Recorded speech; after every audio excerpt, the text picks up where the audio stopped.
तो अब तक हम लोग ये सुन चुके हैं कि सती ने अपना देह किस प्रकार त्याग किया और वीरभद्र ने दक्ष का यज्ञ किस प्रकार विध्वंस किया।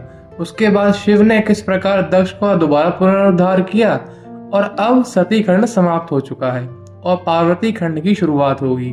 तो कथा को आगे बढ़ाते हुए नारद जी ब्रह्मा जी से पूछते हैं, हे ब्रह्मा, आपने पिता के यज्ञ में शरीर का त्याग कर दक्ष कन्या सती देवी जगदम्बा किस प्रकार हिमालय की पुत्री बनी और किस तरह अत्यंत उग्र तपस्या करके उन्होंने शिवजी को प्रसन्न किया, यह आप मुझे बताएं। तो नारद की ये बात सुन के ब्रह्मा जी नारद से कहते हैं, दक्ष कन्या सती देवी जब प्रसन्न चित्त होकर शिवजी के साथ हिमालय पर पर्वत पर लीला पूर्वक रह रही थी, उस समय उनकी मैना नाम की एक सहेली थी, एक सखी थी, जो उनकी बहुत सेवा किया करती थी और सेवा करते करते सोचती थी कि काश ये मेरी पुत्री होती, काश सती देवी मेरी पुत्री होती।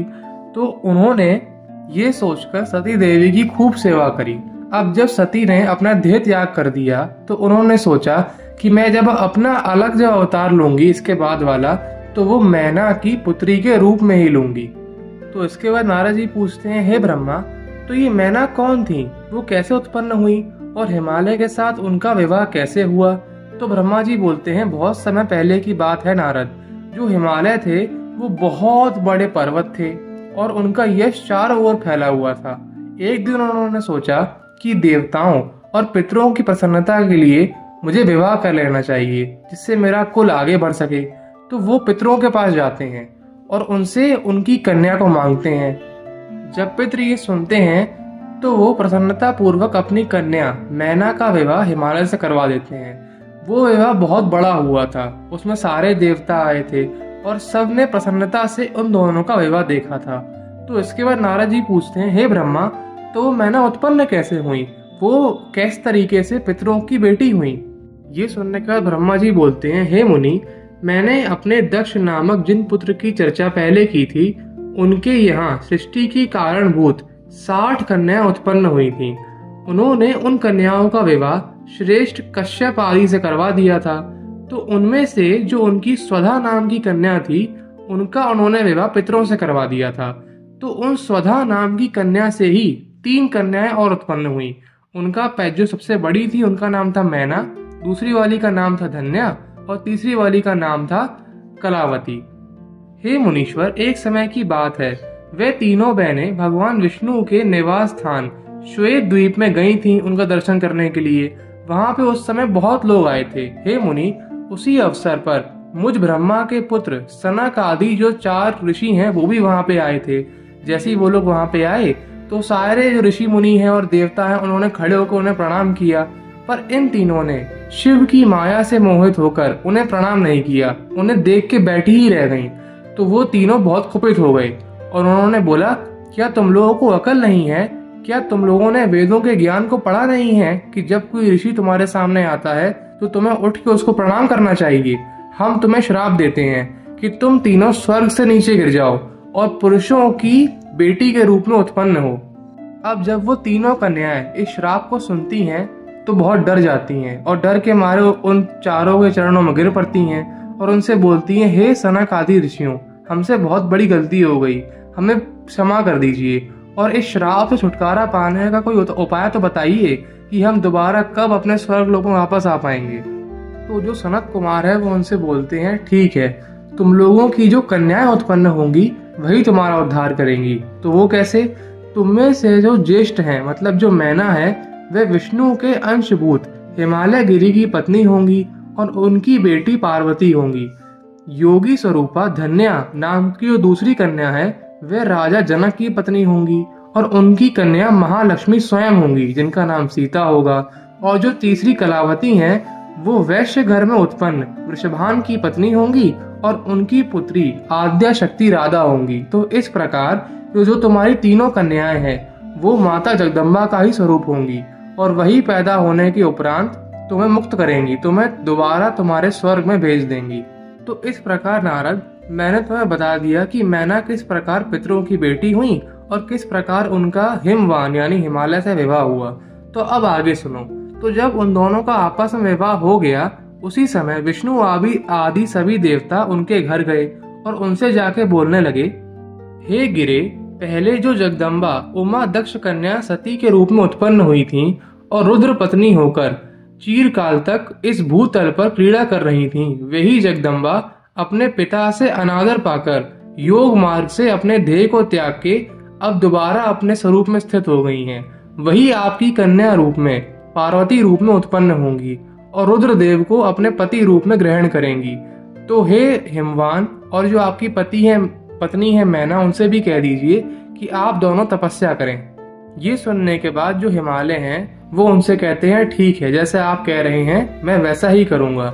और फिर देवता भी स्वयं, जो भगवान, जो देवी रुद्र हैं, जो देवी दुर्गा हैं, उनकी उपासना के लिए स्वयं जाते हैं और देवी दुर्गा की स्तुति करते हुए कहते हैं, हम लोग श्री शक्ति, पावन, शांत, पुष्टि रूपिणी, परम तथा महत और अव्यक्त रूपिणी आपको भक्ति पूर्वक प्रणाम करते हैं।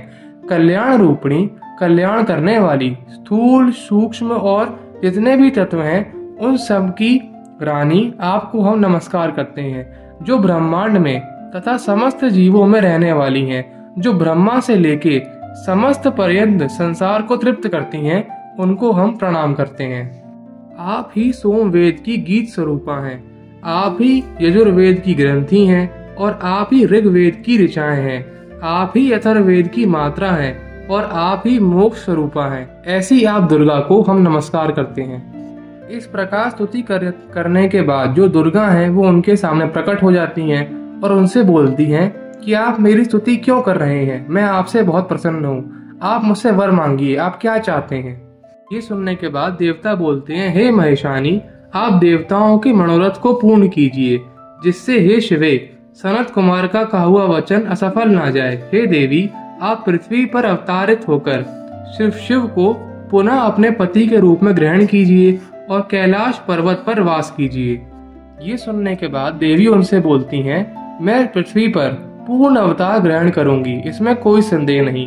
अब आप सब लोग अपने अपने घर जाएं और चीरकाल तक सुखी रहें। मैं मैना की पुत्री के रूप में अवतार लेके सबको सुखी करूंगी। हे देवगणों, जब से मैंने दक्ष के यज्ञ में जाकर पिता द्वारा अपने स्वामी का अनादर देख के दक्ष के यज्ञ स्थल में अपने आप को भस्म कर लिया है, तब से जो रुद्रदेव हैं वो दिगंबर हो गए हैं। उनका किसी भी चीज में मन नहीं लगता और वो मेरे यानी सती के ध्यान में ही मग्न रहते हैं।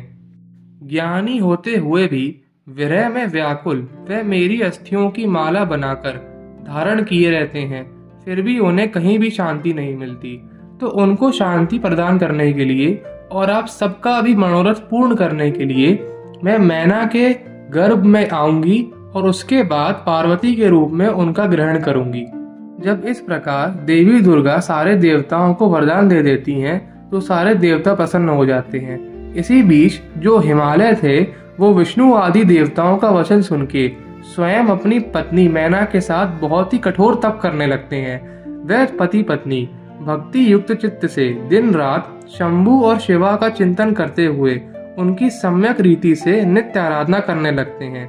गिरि प्रिया व मैना प्रसन्नता पूर्वक शिवजी के साथ देवी का पूजन करती थीं और उन्हें प्रसन्न करने के लिए नित्य ब्राह्मणों को दान भी दिया करती थीं। इस प्रकार विशुद्ध तेज से दैदीप्यमान मैना ने प्रेम पूर्वक शिवा में चित्त लगाकर 27 वर्षों तक उनकी तपस्या करी। 27 वर्ष पूर्ण होने के बाद उनपे जो दुर्गा देवी थी वो प्रसन्न हो गईं और उनके सामने प्रकट होती हैं और बोलती हैं, वर मांगो, तुम्हें क्या चाहिए। तो मैना बोलती है, हे देवी, इस समय मुझे आपके रूप का प्रत्यक्ष दर्शन हुआ है, इसलिए मैं आपकी स्तुति करना चाहती हूँ। हे नारद, मैना का ऐसा कहने पर सर्वमोहिनी कालिका ने अत्यंत प्रसन्न चित्त होकर अपने दोनों बाहों से उनका आलिंगन किया, जिससे देवी मैना के अंदर सारा का सारा ज्ञान का प्रवाह हो गया। उसके बाद वो देवी कालिका की पूरी स्तुति करती हैं। स्तुति करने के बाद जो उमा देवी हैं वो उनसे बोलती हैं, हे हिमाचल प्रिय, मैं तुम्हारी स्तुति से बहुत प्रसन्न हूँ, तो मैं तुमसे फिर से पूछती हैं, तुम्हें क्या चाहिए, वर मांगो।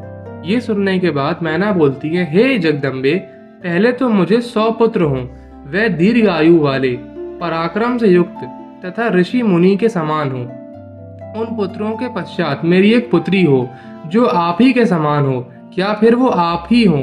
आप ही देवताओं को मनोरथ पूर्ण करने के लिए मेरे गर्भ में मेरी पुत्री रूप से आइए। अब जब देवी ये बात सुनती हैं तो वो बोलती हैं, ठीक है, जैसा तुम चाहती हो वैसा ही होगा। पहले तुम्हारे 100 पुत्र होंगे, उनमें से भी जो पहला पुत्र होगा वो सबसे महान होगा, और उसके बाद मैं ही तुम्हारे गर्भ में पुत्री रूप से आऊंगी। ये कहकर देवी अंतर्ध्यान हो जाती हैं। फिर कई समय के बाद समय अनुसार उनको पुत्र होता है, पहला पुत्र, जिसका नाम होता है मैनाक, जो हिमालय के समान ही बहुत ताकतवर होता है और सारे के सारे पर्वतों में सबसे श्रेष्ठ होता है। और इसके बाद उन्हें 99 पुत्र और होते हैं। हे नारद, कुछ समय बीत जाने के पश्चात उन पति पत्नी दोनों ने देवताओं के कार्य के लिए जन्म हेतु भक्ति पूर्वक जगदम्बा का स्मरण किया। इधर अपने पिता के यज्ञ में योग द्वारा शरीर त्याग करने वाली भगवती चंडिका ने हिमालय पत्नी पर कृपा करी और उनके गर्भ में प्रवेश किया। संपूर्ण जगत को आश्रय देने वाली उन देवी के गर्भ में आने से गिरी प्रिया मैना सदा तेजोमय हो गई। जैसे एक दीपक अंधकार को प्रकाशित करता है, वैसे ही वो पूरे के पूरे अपने नगर को एक देदीप्यमान दीपक के समान प्रकाशित करने लगी। उस समय माँ दुर्गा को मैना देवी के गर्भ में आया देखकर भगवान विष्णु के साथ सारे देवता जो माँ है उनकी स्तुति करते हैं और बोलते हैं, हे शिव प्रिय, हे महेश्वरी, देवताओं के दुख को दूर करने वाली, आप तीनों लोगों की माता, श्रवणी, सर्वव्यापणी तथा भक्तों से स्नेह करने वाली हैं। हे त्रिलोकेशी, आप प्रकट होकर देवताओं के सारे दुख को दूर कीजिए और हमने जो आपसे वरदान पाया है वो सारे कार्य को पूर्ण कीजिए। फिर समय बीतने के बाद जब उनका 10वां महीना शुरू होता है, वह वसंत ऋतु के चैत्र मास में नवमी तिथि को मृगशिरा नक्षत्र में आधी रात के समय चंद्रमंडल से गंगा की भांति प्रकट हुई। वह शिवा मैना के गर्भ से अपने स्वरूप से इस प्रकार प्रकट हुई जैसे समुद्र से महालक्ष्मी प्रकट हुई थी। उस समय भगवती के प्रकट होने पर शंकर जी प्रसन्न हो गए और अनुकूल, गंभीर, सुगंधित तथा बहुत ही शुभ वायु बहने लगी। उस समय जल की वर्षा होने लगी, पुष्पों की वर्षा होने लगी। जितनी भी जहाँ यज्ञ होता है वहां पे अग्नि शांत थी, वो दोबारा अपने यहाँ प्रज्वलित हो गई। उनके प्रकट होते ही हिमालय के नगर में समस्त संपत्तियां अपने आप ही आ गईं। लोगों के सारे मानसिक और शारीरिक दुख अपने आप ही खत्म हो गए। हे नारद, नील कमल के दल के समान कांतिमयी उन श्यामा भगवती को उत्पन्न हुआ देखकर मैना अति प्रसन्न हो गई। उस दिव्य रूप को देखकर गिरी प्रिया मैना को ज्ञान प्राप्त हुआ। वह उन्हें परमेश्वरी जानकर उनकी स्तुति करने लगी और बोली, हे जगदम्बे, हे महेश्वरी, हे अंबिके, आपने बड़ी कृपा की जो सुशोभित होकर मेरे गर्भ से उत्पन्न हुई। हे शिवे, आप संपूर्ण शक्तियों में आद्या शक्ति हैं। आप तीनों लोकों की जननी यानी माता हैं। हे देवी, आप भगवान शिव को सदा प्रिय हैं तथा संपूर्ण देवताओं से स्तुति करने योग्य हैं। हे महेश्वरी, आप कृपा करें और मेरी बेटी के रूप में आए, जैसे एक छोटी कन्या होती है उस रूप को धारण करें, अपने इस दिव्य रूप को त्याग दें। ये सुनने के बाद देवी बोलती हैं, आज मैंने जो दिव्य रूप धारण किया है वह इसलिए कि आपको मेरा स्मरण हो जाए, अन्यथा मनुष्य रूप में प्रकट होने पर मेरे विषय में आपका अज्ञान ना प्रकट हो जाए, इसलिए मैंने ये दिव्य रूप धारण किया। अब आप दोनों पुत्री भाव से अथवा दिव्य भाव से स्नेह पूर्वक मेरा निरंतर चिंतन करते हुए मेरे परम पद को प्राप्त हो जाएंगे। मैं पृथ्वी पर अद्भुत लीला करके देवताओं का कार्य सिद्ध करूंगी, भगवान शंभु की पत्नी होंगी और सज्जनों का उद्धार करूंगी। ऐसा कहकर अंबिका शिवा मौन हो गईं और क्षण भर में ही वो माता के समान माता के सामने एक कन्या के रूप में प्रकट हो गईं। उनको अपनी कन्या के रूप में देखकर जो हिमालय की पत्नी थी मैना, उन्हें बहुत हर्ष हुआ और जब हिमालय स्वयं वहां पे आए तो उन्होंने अपनी उस प्रिय पुत्री को देखकर बहुत प्रसन्न हुए और पूरे नगर में बहुत बड़ा उत्सव मनाया गया। और उसके बाद उनका नामकरण हुआ, उनके काली आदि बहुत से नाम रखे गए और जो उस घर के बड़े थे उन्होंने परंपरा पूर्वक उनका नाम पार्वती यानी पर्वत की पुत्री रखा। जो मैना थी वो स्वयं उन्हें उमा कह के पुकारती थी।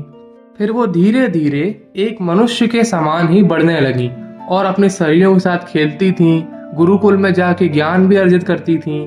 वैसे तो उनको जरूरत नहीं थी किसी ज्ञान की, लेकिन फिर भी मनुष्यों के समान लीला करने के लिए वो गुरुकुल में जाके अपने गुरु से ज्ञान अर्जित किया करती थीं। तो आज की कथा को यहीं विराम देते हैं। ओम नमः शिवाय।